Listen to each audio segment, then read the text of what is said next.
Patuloy ang pagbabatiko sa Marcos administration dahil sa umano'y unfair trade deal na napagkasunduan ni PBBM at US President Donald Trump.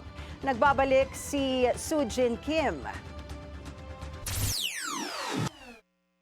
The Philippines, with its 2 percentage point increase, is actually the poorest negotiating country among ASEAN.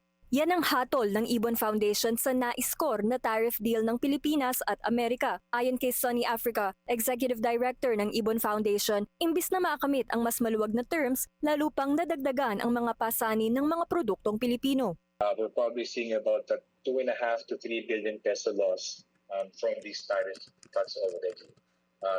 And we do hope that there will be no change in terms of the agricultural protections. Para kay Africa, sa halip na depensahan ang lokal na agrikultura at industriya, mas lalong nabunyag sa deal ang kawalan ng tunay na industrial strategy ng gobyerno. Hindi raw sasapat ang programang walang gutom kung ang mga root causes ng kagutuman ay hindi haharapin. At hindi rin sapat na iasa sa mga foreign investor para patatagin ang lokal na industriya.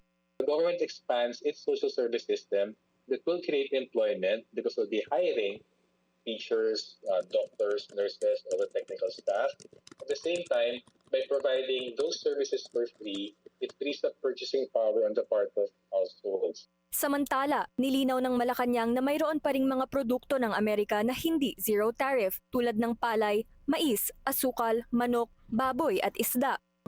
So wala po pala silang dapat ipag-alala, lalo na po yung mga magsasaka natin at mga mangingisda. Ay talaga po. Alam mo, marami kasi talagang fake news, maraming chismis, maraming maling akala. Lahat po ng binanggit nyo, rice, sugar, corn, fisheries, pork, chicken, hindi po natin tinanggal ang taripa ng mga yan. Kaya yung mga nag-aalala tungkol sa mga produkto na yan, huwag po kayong mag-alala. Hindi po totoo ang akala ninyo. Kung ang sona ng Pangulo ay muli na namang magbibilang ng proyekto, pinaalalahanan siya ng Ibon na wala sa dami ng accomplishments ang batayan ng progreso. We are still hopeful that the SONA 2025 will be honest about our big problems and give big solutions. Para sa Agenda Weekend, Soo-Jin Kim, Billionaire News Channel.